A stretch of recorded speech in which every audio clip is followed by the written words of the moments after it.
La verdad en el caso del señor Valdemar. No debe causar asombro que el insólito caso del señor Valdemar haya generado polémica.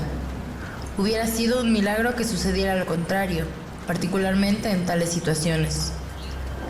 El deseo de todos los involucrados de guardar silencio acerca del caso, al menos por el momento, o hasta que se contara con una nueva pesquisa, ha generado una narración incompleta o desmesurada que se ha hecho pública, y que, al presentar el asunto en sus colores más desagradablemente falsos, se ha convertido sencillamente en fuente de gran desprestigio. Por lo anterior es importante que presente los sucesos, en la medida en que los entiendo yo mismo. Helos aquí brevemente. En estos 3 últimos años, mi atención ha sido constantemente atraída hacia el magnetismo, y hace más o menos 9 meses se me ocurrió espontáneamente que en la serie de experimentos efectuados hasta hoy existía una laguna muy notable e incomprensible. Nadie había sido aún magnetizado in articulo mortis. Quedaba por ver, primero, si en tal estado existía en el paciente una receptibilidad cualquiera al influjo magnético. Segundo, si, en caso afirmativo, dicha receptibilidad en tales circunstancias aumentaba o disminuía. Tercero, hasta qué punto y durante cuánto tiempo podía ser detenida la intrusión de la muerte por medio del proceso hipnótico. Había otros puntos que determinar, pero los mencionados eran los que excitaban más mi curiosidad, y en particular, el último, a causa del carácter enormemente grave de sus consecuencias. Luego de intentar hallar alguna pista por medio de la que lograra yo explicar estos puntos, me acordé de mi amigo Ernesto Valdemar, compilador bastante conocido de la biblioteca forénsica y autor, bajo el seudónimo de Isaac Marx, de las traducciones polacas del Wallenstein y de Gargantúa. Ernesto Valdemar, quien había residido principalmente en Harlem, Nueva York, desde 1839, es, o era, particularmente notable por la excesiva delgadez de su persona. Sus miembros inferiores se parecían mucho a los de John Randolph, y también por la blancura de sus patillas, que contrastaban con sus cabellos negros, lo cual llevaba a pensar con frecuencia que usaba peluca. Su temperamento era singularmente nervioso, y era, por tanto, un excelente sujeto para las experiencias magnéticas. En contados momentos lo había dormido con facilidad. Sin embargo, me sentí decepcionado respecto de otros resultados que su característica naturaleza me había hecho sencillamente esperar. Su voluntad nunca quedaba positiva ni enteramente sometida a mi influencia, y respecto de la clarividencia, no pude realizar con él nada digno de mención. Siempre atribuí mis fracasos en este punto a su mal estado de salud. Algunos meses antes de que lo conociera, sus médicos le habían diagnosticado una tuberculosis comprobada. En realidad, era costumbre suya hablar con toda tranquilidad de su fin próximo, con mucha sangre fría, como si hablara de una cosa que no podía ser ni evitada ni lamentada. Respecto de las opiniones que expresé anteriormente, cuando cruzaron por mi mente por primera ocasión, era muy normal que pensara yo en Ernesto Valdemar. Conocía mucho la consistente filosofía del hombre para temer cualquier clase de escrúpulos de su parte, y no tenía él parientes en América que pudiesen probablemente intervenir. Le hablé francamente del asunto, y, para mi sorpresa, me pareció que se interesaba vivamente. Digo para mi sorpresa porque, aunque siempre se había prestado libremente a mis experimentos, nunca había demostrado simpatía por mis trabajos. Su enfermedad era de las que admiten un cálculo relativamente exacto a la época de su término mortal. Convinimos, por último, que me enviaría a buscar 24 horas antes del término marcado por sus médicos para su muerte. Desde hace más de 7 meses que me enviaron el siguiente recado de Ernesto Valdemar. Estimado P, ¿puede usted venir ahora? D y F han coincidido en que no viviré hasta la medianoche de mañana, y tengo la seguridad de que han acertado con el plazo, exacto o poco menos. Valdemar. Me entregaron este recado 30 minutos luego de haber sido redactado, y a los 15 minutos me hallaba en el cuarto del agonizante. Desde hacía 10 días no lo había visto, y me atemoricé por la terrible alteración que en tan breve lapso había ocurrido en él. Su semblante era de color plomizo, sus ojos estaban totalmente apagados, y su delgadez era tan notable que la piel se había abierto en los pómulos. La expectoración era exagerada, el pulso apenas sensible. Conservaba, no obstante, de manera notable sus facultades mentales y cierta fuerza física. Hablaba con claridad. Sin ayuda de nadie tomaba algunos calmantes y, cuando entré en la habitación, se ocupaba en escribir unas notas en una libretita. Estaba incorporado en el lecho con ayuda de algunas almohadas. Los doctores D y F lo asistían. Luego de estrecharle la mano a Ernesto Valdemar, platiqué por separado con los médicos, quienes me dieron un detallado informe de la salud del paciente.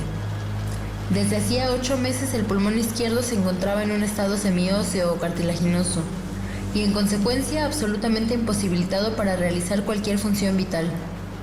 El derecho, en su parte superior, estaba también osificado, si no toda esa parte, al menos parcialmente, en tanto que la parte inferior solo era ya una masa de tubérculos purulentos, conglomerados. Existían varias perforaciones profundas y en cierto punto había una adherencia permanente de las costillas. Estos fenómenos del lóbulo derecho eran de fecha comparativamente reciente. La osificación había ocurrido con insólita rapidez. Todavía un mes antes no había de ella el menor síntoma, y la adherencia no había sido notada sino en los 3 últimos días. Independientemente de la tuberculosis, se sospechaba un aneurisma en la aorta, pero los síntomas de osificación hacían imposible todo diagnóstico exacto sobre este punto. La opinión de los 2 médicos era que el señor Valdemar moriría alrededor de la medianoche del día siguiente, domingo.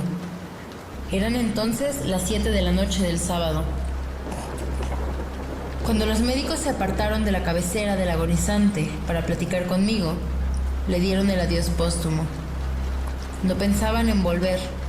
Sin embargo, a petición mía, aceptaron regresar a ver al moribundo hacia las 10 de la noche inmediata. Luego de haberlos despedido, platiqué tranquilamente con Ernesto Valdemar respecto de su inminente expiración, y en particular del experimento que habíamos planeado. Siempre demostró mucha voluntad y hasta mostró un exagerado deseo de que se realizara, y me apuró para que empezara enseguida. 2 enfermeros, un hombre y una mujer, lo atendían, pero no me sentí totalmente libre para comprometerme en un trabajo de semejante gravedad sin otros testimonios más serios que los que podrían rendir aquellas 2 personas en caso de un repentino accidente. Postergué, por tanto, el experimento hasta las 8 de la noche, cuando la llegada de un estudiante de medicina a quien conocía, el señor Teodoro L., me libró de toda preocupación. Mi intención inicial había sido esperar a los médicos, pero se me conminó a empezar de inmediato, primero por los ruegos de Ernesto Valdemar y luego por la convicción de que no debía perder ni un instante, ya que el fin se acercaba rápidamente. El señor L. tuvo a bien acceder al deseo que le expresé de que tomara notas de todo lo que ocurriría. Procede de sus apuntes lo que voy a relatar ahora, ya sea en forma condensada o palabra por palabra. Eran las 7:55 cuando, luego de cogerle la mano al enfermo, le supliqué que corroborara ante el señor L., lo más comprensiblemente que pudiera, que era su deseo formal que hiciera un experimento de hipnosis con él en el estado en que se encontraba. El paciente contestó lánguidamente, pero con gran claridad. Sí, quiero ser hipnotizado. Y agregó enseguida. Sin embargo, pienso que lo ha retrasado mucho tiempo. Mientras expresaba lo anterior, comencé a poner en práctica el pase que según yo era el más efectivo para ponerlo en trance. Ciertamente comenzó a sentir el influjo del primer movimiento de mi mano al cruzar su frente, pero, aunque ejercité todo mi poder, no se manifestó ningún otro efecto sensible, sino hasta las 10:10, cuando acudieron a la cita los doctores D y F. Les expliqué en pocas palabras lo que me proponía hacer. Y, como no pusieron ninguna objeción, y dijeron que el paciente se encontraba ya en agonía, continué sin vacilación, cambiando ahora los pases laterales en pases longitudinales y dirigiendo exclusivamente mi mirada a los ojos del moribundo. En este lapso casi no se le notaba su pulso y su respiración era estentórea. Este estado duró 15 minutos. Luego de este periodo, no obstante, se escapó del pecho del agonizante un suspiro natural, aunque terriblemente profundo, y cesó la respiración estentórea. Es decir, no fue ya sensible a aquel estertor. Los intervalos no disminuían. Las extremidades del agonizante estaban heladas. A las 10:55 advertí signos indudables del influjo magnético. El desplazamiento circular de los ojos brillosos se transformó en una estremecedora expresión de mirada hacia adentro que solo se ve en los casos de sonambulismo y que no se puede confundir. Con unos cuantos pases laterales rápidos, hice que se estremecieran sus párpados como en un sueño incipiente. Insistiendo un poco en mis pases, hice que los cerrara. No estaba yo satisfecho del todo con esto, y proseguí mis manipulaciones de manera enérgica y con el más pleno esfuerzo de voluntad, hasta que dejé muy rígidos los miembros del durmiente, después de haberlos colocado en una postura al parecer cómoda. Las piernas estaban estiradas totalmente. Los brazos, casi extendidos, reposaban en el lecho a corta distancia de los flancos. La cabeza estaba levemente levantada. Después de que hice todo lo anterior, el reloj marcó las 12 de la noche y solicité a los presentes que revisaran el estado de Ernesto Valdemar. Luego de examinarlo, aceptaron que se hallaba en un estado inexplicablemente perfecto de trance hipnótico. La curiosidad de ambos médicos estaba muy excitada. El doctor D resolvió pasar toda la noche cerca del paciente, en tanto que el doctor F se despidió de nosotros prometiendo que regresaría al alba. El señor L y los enfermeros se quedaron. Dejamos al paciente totalmente calmado hasta las 3 de la mañana. A esa hora lo encontré justamente en la misma posición en que se encontraba cuando se retiró el doctor F, es decir, totalmente extendido, casi no se le notaba el pulso y su respiración era suave, apenas perceptible. Los ojos estaban cerrados con naturalidad y los miembros tan rígidos y tan fríos como el mármol. No obstante, la apariencia general no era la de un muerto. Cuando me aproximé a Ernesto Valdemar, ejecuté un semiesfuerzo para que su brazo derecho siguiese al mío en los movimientos que realicé sutilmente a ambos lados de su cuerpo. En otras situaciones, y al intentar realizar experimentos semejantes con el paciente, nunca había tenido éxito absoluto, y de seguro no esperaba tenerlo tampoco ahora. Pero, para mi sorpresa, su brazo siguió dócilmente, aunque con debilidad, todas las direcciones que yo le indicaba con el mío. Decidí intentar unas cuantas palabras de conversación. «Señor Valdemar», dije, «¿está durmiendo?». No contestó. Sin embargo, advertí un leve movimiento en sus labios y tuve que repetir la pregunta 2 veces más. A la tercera, todo su ser se estremeció levemente. Sus párpados se levantaron para dejar ver una línea blanca del globo del ojo. Sus labios se movieron perezosamente y dejaron escapar estas palabras con un murmullo apenas perceptible. Efectivamente, en estos momentos duermo. No me despierte. Permítame morir de esta manera. Toqué sus miembros y los encontré tan tensos como de costumbre. El brazo derecho, como antes, obedecía a la dirección de mi mano. Interrogué de nuevo al hipnotizado. ¿Le sigue doliendo? ¿Le sigue doliendo el pecho, señor Valdemar? No contestó enseguida, y su respuesta fue menos comprensible que la anterior. No tengo dolor. Estoy muriendo. Pensé que no era conveniente incomodarlo más por el momento, y nada se comentó. Nada se hizo hasta que llegó el doctor F, quien arribó poco antes de que saliera el sol. El galeno manifestó un asombro ilimitado al encontrar al paciente todavía con vida. Luego de tomar el pulso al paciente y de aplicarle un espejo en los labios, me rogó que le hablara otra vez. «Señor Valdemar, ¿aún duerme?». Como en casos anteriores, transcurrieron algunos minutos antes de que el agonizante contestara. Durante ese lapso, el moribundo pareció reunir todas sus fuerzas para contestar. Cuando le repetí por cuarta ocasión mi pregunta, contestó muy débilmente y casi en forma incomprensible: Sigo durmiendo. Estoy muriéndome. Entonces, los doctores sugirieron que Ernesto Valdemar no fuera molestado y se le dejara en ese estado de tranquilidad aparente hasta que se presentara el deceso, lo cual sucedería.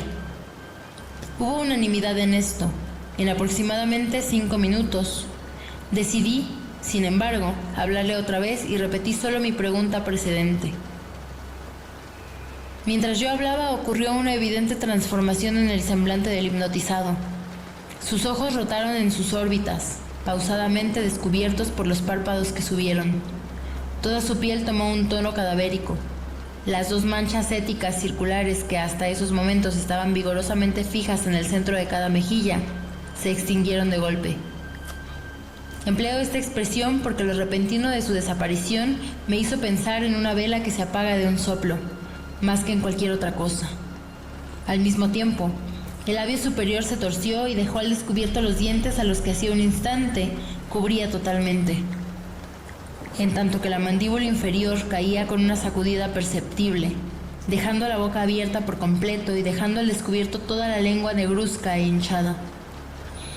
Creo que todos los presentes estaban familiarizados con los horrores de un lecho de muerte, pero el aspecto de Enrique Valdemar era en ese momento de tal manera espantoso tan fuera de lo imaginable, que hubo un retroceso general en torno de su lecho.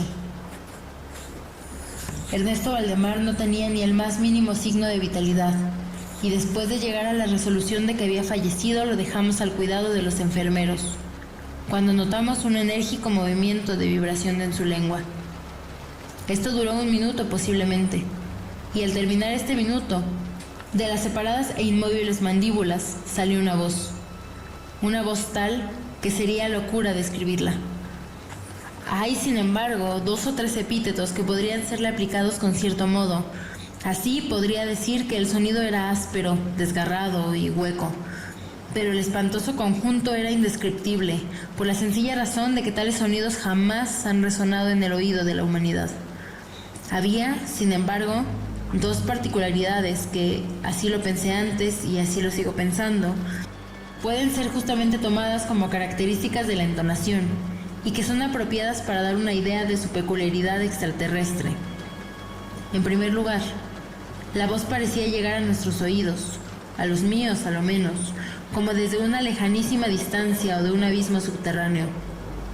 En segundo lugar, me impresionó, temo, a la verdad, que me será imposible hacerme comprender. De la misma manera que las materias gelatinosas o viscosas impresionan el sentido del tacto. Me he referido a sonido y voz. Quiero explicar que el sonido era de un silabeo comprensible y hasta pavorosamente claro. Enrique Valdemar hablaba ciertamente para contestar a la pregunta que le había hecho unos minutos antes. Ya se recordará que le había preguntado si seguía durmiendo. Respondió, pues... Sí, no, he dormido y ahora estoy muerto. Ni uno de los presentes intentó en ningún momento negar o contener el terror inexpresable y escalofriante que esas palabras, así pronunciadas, le provocaron. El señor L., el estudiante, se desmayó. Los enfermeros huyeron de inmediato de la habitación y no regresaron. En cuanto a mis propias impresiones, no pretenderé hacerlas inteligibles para el lector. Durante casi 1 hora nos ocupamos en silencio. No pronunciamos una sola palabra, en hacer que volviera en sí el señor L. Cuando lo conseguimos, proseguimos juntos nuestras investigaciones sobre el estado de Enrique Valdemar. El agonizante continuaba en la misma situación que he descrito últimamente, a excepción de que el espejo no confirmaba ningún rastro de respiración. No tuvo éxito una tentativa de sangría en su brazo, el cual ya no estaba sujeto a mi voluntad. Inútilmente intenté hacerlo seguir la dirección de mi mano. La única señal real de la influencia magnética se manifestaba ahora en el movimiento vibratorio de la lengua. Cada vez que dirigía una pregunta a Enrique Valdemar, parecía que hacía un esfuerzo para responder, pero no tenía ya suficiente voluntad. A las preguntas planteadas por otra persona que no fuese yo, parecía absolutamente insensible. Por caridad del Señor, rápido, rápido, vuélvame a dormir o pronto despiérteme, rápido, le digo que estoy muerto. Una cobardía invadió todo mi ser, y durante un minuto no supe qué hacer. Probé otra vez tranquilizar al enfermo, sin embargo, al fallar por aquel entorpecimiento de mi voluntad, intenté despertarlo tan rápidamente como me fue posible. Pronto vi que este intento tendría éxito, o a lo menos, pronto me imaginé que mi éxito sería completo. Y estoy seguro de que cada uno de los que se hallaban conmigo en la habitación esperaban un despertar del hipnotizado. Respecto a lo que ocurrió, en verdad, ninguna persona podría haberlo esperado, pues está más allá de toda probabilidad. Mientras realizaba velozmente los pasos magnéticos entre los lamentos de «muerto, muerto», que estallaban textualmente en la lengua y en los labios del agonizante, todo su cuerpo, de un solo golpe, durante 60 segundos y hasta menos, se contrajo, se desmenuzó, se pudrió literalmente entre mis manos. Sobre el lecho, ante todos los presentes, yacía una masa casi líquida de repugnante, de abominable podredumbre.